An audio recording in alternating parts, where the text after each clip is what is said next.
آج ہم تاریخ کے ایک ایسے لمحے کی گہرائی میں اتر رہے ہیں جس نے نہ صرف ایک فرد کی زندگی بدلی بلکہ یوں سمجھیں کہ پوری انسانی تہذیب کا رخ موڑ دیا۔ جی ہم بات کر رہے ہیں نبوت محمدی صلی اللہ علیہ وسلم کے آغاز کی، اور وہ جو پہلی وحی نازل ہوئی اس کی۔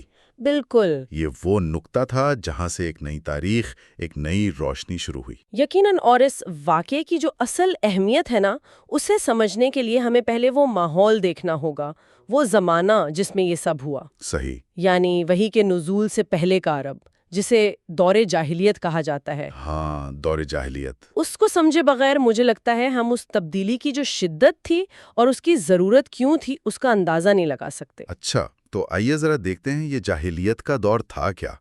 ذرائع ہمیں بتاتے ہیں کہ یہ صرف ناخواندگی نہیں تھی۔ نہیں، بالکل نہیں۔ یہ تو ایک وسیع، ایک اخلاقی، سماجی، حتیٰ کہ روحانی بحران تھا۔ جی ہاں، بالکل۔ بت پرستی تو عام تھی ہی، ہر قبیلہ اپنی عصبیت میں، اپنی وہ جو کہتے ہیں نا قبائلی تفاخر میں مبتلا تھا۔ نسل در نسل لڑائیاں چل رہی تھیں۔ جی، اور ناانصافی، ظلم، بچیوں کو زندہ دفن کر دینے جیسی رسومات، ایک عجیب گھٹن تھی، ایک تاریکی تھی۔ ایسا لگتا تھا جیسے انسانیت خود کسی روشنی کی منتظر ہو۔ بالکل، یہ معاشرہ بظاہر اپنی روایت میں جکڑا ہوا تو تھا، لیکن اندر سے نا وہ ٹوٹ پھوٹ کا شکار تھا۔ صحیح۔ ایک طرف قبائلی وفاداریاں تھیں تو دوسری طرف انسانیت کی کوئی قدر نہیں تھی۔ اور یہ صرف عرب کا مسئلہ نہیں تھا۔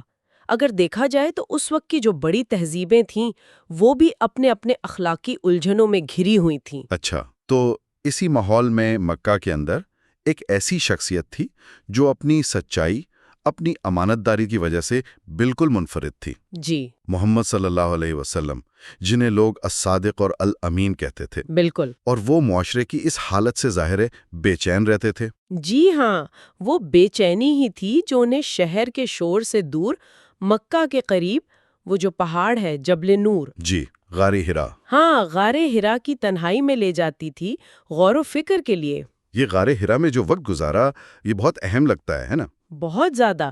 یہ صرف دنیا سے فرار نہیں تھا، یہ تو حق کی تلاش تھی، کائنات کے مقصد پر غور و فکر تھا، خالق سے ایک تعلق جوڑنے کی کوشش تھی۔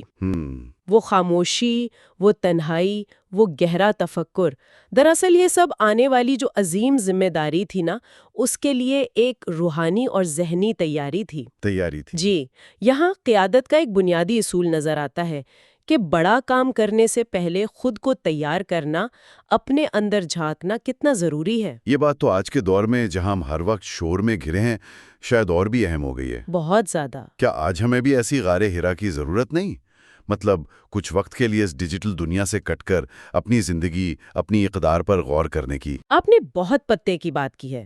آج کے دور میں جہاں ٹیکنالوجی، الگورتھم، یہ سب ہماری زندگیوں پر اتنے حاوی ہیں، جی، وہاں رک کر سوچنا، اپنی اخلاقی سمت کا تعین کرنا، یہ شاید پہلے سے کہیں زیادہ ضروری ہو گیا ہے۔ ہاں، ٹیکنالوجی کو استعمال کیسے کرنا ہے اس پر غور کرنا۔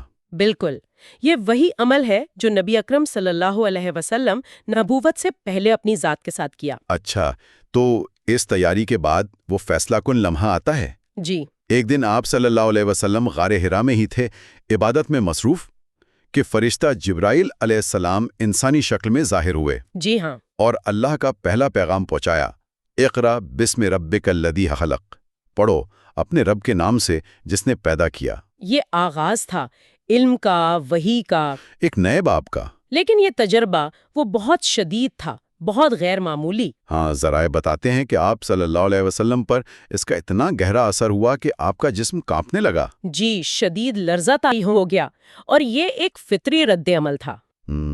یہ کوئی عام انسانی تجربہ نہیں تھا نا، یہ تو ایک ایسی حقیقت کا سامنا تھا جو انسانی حواس سے، فہم سے بہت بلند تھی۔ اور شاید اس ذمہ داری کا احساس بھی تھا جو آنے والی تھی۔ بالکل، اس کا ابتدائی احساس۔ اور اس شدید کیفیت میں، گھبراہٹ میں، آپ صلی اللہ علیہ وسلم گھر تشریف لائے۔ جی، یہاں پر حضرت خدیجہ رضی اللہ عنہا کا کردار سامنے آتا ہے۔ ان کا کردار تو غیر معمولی ہے۔ وہ صرف آپ کی اہلیہ نہیں تھیں، وہ خود بھی ایک بہت سمجھدار، ایک کامیاب تاجرہ تھیں۔ بالکل، صاحب بصیرت خاتون تھیں۔ انہوں نے صورتحال کو جس طرح سنبھالا وہ کمال ہے۔ کیسے سنبھالا انہوں نے؟ انہوں نے صرف تسلی نہیں دی، دلاسا نہیں دیا، بلکہ فوراً آپ صلی اللہ علیہ وسلم کی شخصیت، آپ کے کردار کی گواہی دی۔ اچھا۔ انہوں نے کہا کہ اللہ آپ کو ہرگز رسوا نہیں کرے گا۔ کیوں؟ کیونکہ آپ صلہ رحمی کرتے ہیں، بے سہاروں کا بوجھ اٹھاتے ہیں، ناداروں کے لیے کماتے ہیں، مہمان نوازی کرتے ہیں، حق کے کاموں میں مدد کرتے ہیں۔ واہ! یعنی انہوں نے آپ کے ماضی کے کردار کو دلیل بنا دیا۔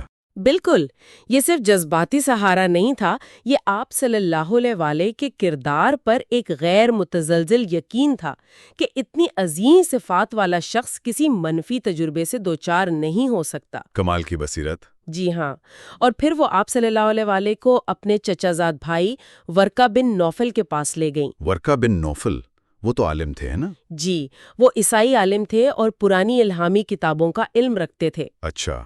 ورقہ نے جب سارا ماجرا سنا تو فوراً پہچان گئے اور کہا کہ یہ تو وہی ناموس ہے، یعنی رازداں فرشتہ جو موسیٰ علیہ السلام پر اترا تھا۔ یعنی انہوں نے تصدیق کر دی اس کے۔ جی، اور انہوں نے یہ بھی کہا کہ کاش میں اس وقت جوان ہوتا جب آپ کی قوم آپ کو نکالے گی۔ اس تصدیق نے نبوت کی حیثیت کو اور واضح کر دیا۔ اس پورے واقعے میں اگر ہم قیادت کے نقطہ نظر سے دیکھیں تو کیا سبق ملتا ہے؟ ایک طرف اتنا عظیم تجربہ، دوسری طرف شدید گھبراہٹ اور پھر قریبی لوگوں کی حمایت۔ اس میں کئی پہلو ہیں۔ پہلا تو یہ کہ عظیم ترین رہنما بھی تبدیلی کے شروع میں غیر یقینی کا شکار ہو سکتے ہیں، حتیٰ کہ خوف محسوس کر سکتے ہیں۔ یہ انسانی فطرت ہے۔ صحیح۔ دوسرا، ایسے نازک وقت میں ایک مضبوط، سمجھدار اور بااعتماد سپورٹ سسٹم کتنا اہم ہوتا ہے، جیسے حضرت خدیجہ اور ورقہ بن نوفل۔ ہاں، ان کی حمایت نے بہت فرق ڈالا ہوگا۔ بہت زیادہ۔ یہ سپورٹ سسٹم صرف جذباتی سہارا نہیں دیتا، بلکہ صورتحال کو سمجھنے اور اس کی توثیق کرنے میں مدد کرتا ہے۔ کوئی بھی بڑا کام، کوئی بڑا مشن اکیلے نہیں ہوتا۔ یہ بات تو آج بھی اتنی ہی سچ ہے نا؟ بالکل۔ چاہے کوئی نیا کام شروع کرنا ہو، کوئی سماجی تحریک ہو یا کوئی بڑا ذاتی فیصلہ بھی ہو، اچھے ساتھی، اچھے مشیر بہت ضروری ہیں۔ یقیناً۔ اچھا، اب اس واقعے کا موازنہ اگر ہم آج کی دنیا سے کریں، خاص طور پر یہ جو ٹیکنالوجی میں بڑی تبدیلیاں آ رہی ہیں۔ جی، جیسے اے آئی وغیرہ۔ ہاں، مصنوعی ذہانت، اے آئی، تو کچھ دلچسپ مماثلتیں نظر آتی ہیں۔ کیسے؟ دیکھیے، جب کوئی بالکل نئی انقلابی ٹیکنالوجی آتی ہے نا، جیسے ماضی میں پرنٹنگ پریس آیا ہوگا یا آج اے آئی ہے، تو معاشرے میں اکثر پہلا رد عمل خوف کا ہوتا ہے، شک کا، بے یقینی کا۔ ہاں، لوگ سمجھ نہیں پاتے، ڈرتے ہیں اس سے۔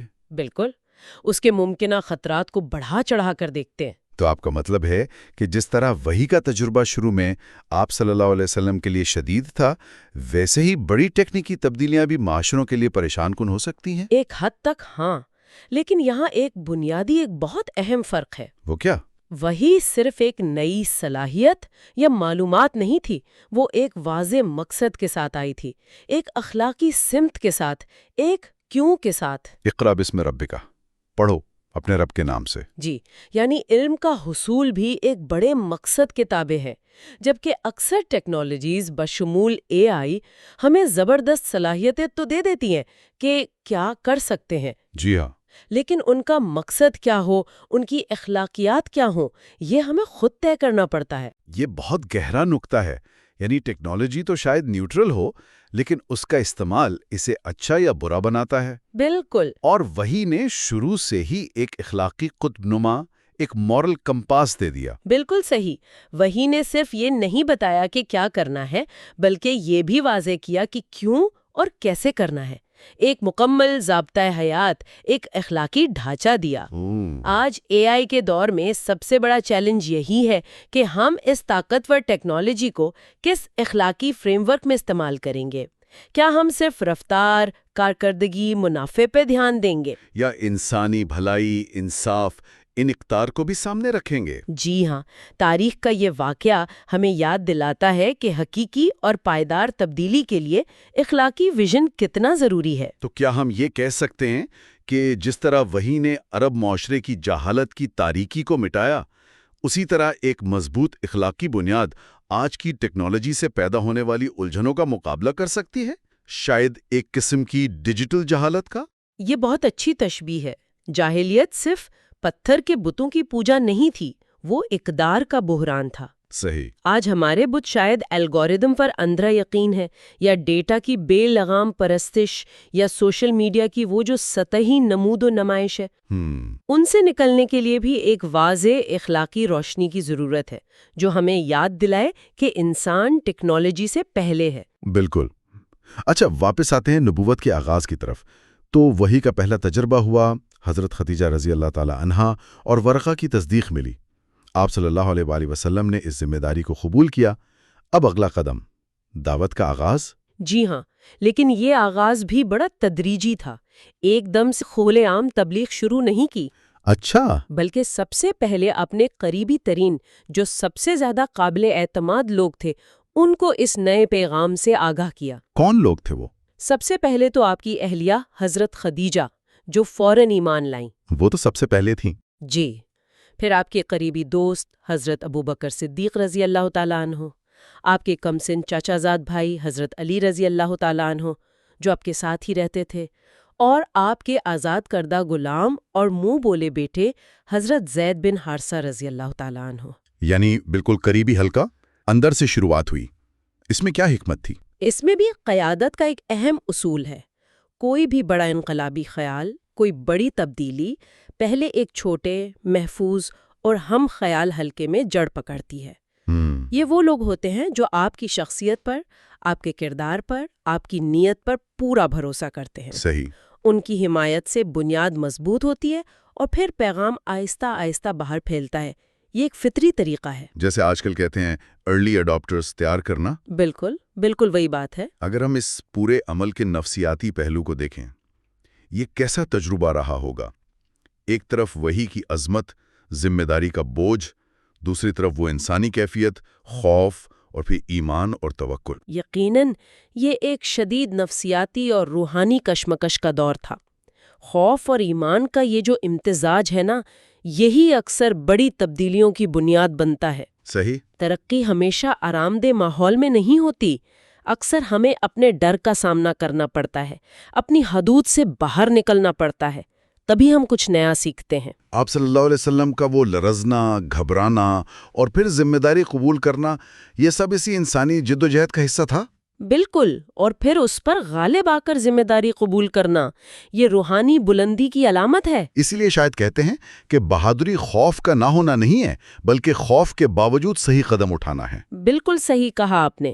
آپ صلی اللہ علیہ وسلم نے اس الہی پیغام کی ذمہ داری قبول کی، حالانکہ راستہ بہت مشکل تھا، مخالفت یقینی تھی۔ اور یہ ہمیں واپس غار حرا کی اہمیت کی طرف لے جاتا ہے۔ جی ہاں۔ وہ جو تنہائی تھی، وہ غور و فکر، وہ خود شناسی، اسی نے آپ صلی اللہ علیہ وسلم کو اندر سے اتنا مضبوط کیا ہوگا کہ وہ اس ذمہ داری کو اٹھا سکے۔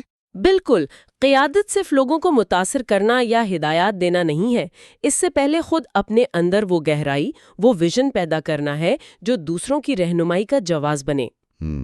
یہ بہت اہم بات ہے کہ اثر و رسوخ سے پہلے خود شناسی آتی ہے۔ جی۔ آج کل جہاں ہر کوئی انفلوئنسر بننا چاہتا ہے، یہ سبق یاد رکھنا بہت ضروری ہے۔ بالکل، حقیقی اثر کی بنیاد کردار کی گہرائی اور مقصد کی وضاحت پر ہوتی ہے۔ اور یہ وضاحت اکثر خاموشی اور غور و فکر میں ملتی ہے نا؟ جی، عوامی زندگی کے شور و شرابے میں نہیں۔ غار حرا کا تجربہ ہمیں یہی سکھاتا ہے کہ قیادت کے سفر میں تنہائی اور خود احتسابی کے لمحات کتنے قیمتی ہیں۔ تو آج کی اس گفتگو کو اگر ہم سمیٹیں تو ہم یہ کہہ سکتے ہیں کہ پہلی وحی کا واقعہ صرف ایک تاریخی واقعہ نہیں ہے۔ نہیں، بالکل نہیں۔ بلکہ اس میں قیادت کے لیے، تبدیلی لانے کے لیے، ذاتی ترقی کے لیے اور انسانیت کی رہنمائی کے لیے لازوال اسباق ہیں۔ یقیناً، اگر ہم کلیدی نکات کو دہرائیں تو پہلا، وہی علم اور ہدایت کی روشنی ہے جو جہالت کی تاریکی کو دور کرتی ہے۔ اس نے تب کیا اور آج بھی کر سکتی ہے، اگر ہم رہنمائی لیں۔ جی۔ دوسرا، عظیم قیادت کی جڑیں اکثر ذاتی غور و فکر، خود شناسی اور تنہائی میں ہوتی ہیں۔ غار حرا اس کی مثال ہے۔ تیسرا، سپورٹ سسٹم۔ ہاں، تیسرا، کسی بھی بڑے مقصد کے لیے ایک مضبوط بااعتماد سپورٹ سسٹم ناگزیر ہے، جیسے حضرت خدیجہ نے فراہم کیا۔ اور چوتھا، ہر انقلابی پیغام یا ٹیکنالوجی شروع میں غیر یقینی یا خوف پیدا کر سکتی ہے، لیکن اصل فرق اخلاقی ویژن اور مقصد کی وضاحت سے آتا ہے۔ یہ اسباق تو واقعی آج بھی اتنا ہی متعلقہ ہیں۔ جی ہاں، یہ ہمیں یاد دلاتے ہیں کہ زمانہ کتنا ہی بدل جائے، ٹیکنالوجی کتنی ہی آگے چلے جائے، انسانی فطرت کے بنیادی اصول، قیادت کی بنیادیں، وہ شاید وہی رہتی ہیں۔ بالکل، کردار کی مضبوطی، مقصد کی سچائی اور اخلاقی سمت۔ اور یہ سب ہمیں آخر میں ایک اہم سوال کی طرف لاتے ہیں، جس پر شاید ہر سننے والے کو غور کرنا چاہیے۔ کیا سوال ہے وہ؟ آج کی اس تیز رفتار، ہمیشہ آن لائن رہنے والی دنیا میں کیا ہم نے اپنی زندگیوں میں ایسے غار ہرا لمحات کے لیے کوئی جگہ رکھی ہے؟ مطلب رک کر سوچنے کے لیے؟ جی، کیا ہم کبھی رک کر اس سارے شور سے الگ ہو کر پوری سنجیدگی سے اپنی زندگی کی سمت، اپنی حقیقی ترجیحات، اپنی اقدار اور اپنے خالق سے اپنے تعلق پر غور کرتے ہیں؟ یہ تو واقعی ایک گہرا سوال ہے۔ شاید اسی غور و فکر میں ہمارے آج کے بہت سے مسائل کا حل پوشیدہ ہو۔ بالکل، شاید آج کی گفتگو کا سب سے اہم حاصل یہی ہے کہ ہم سب اپنی زندگیوں میں ایسے لمحات تلاش کریں اور ان کی قدر کریں۔ اس بہترین گفتگو کے لیے آپ کا بہت شکریہ۔ بہت شکریہ۔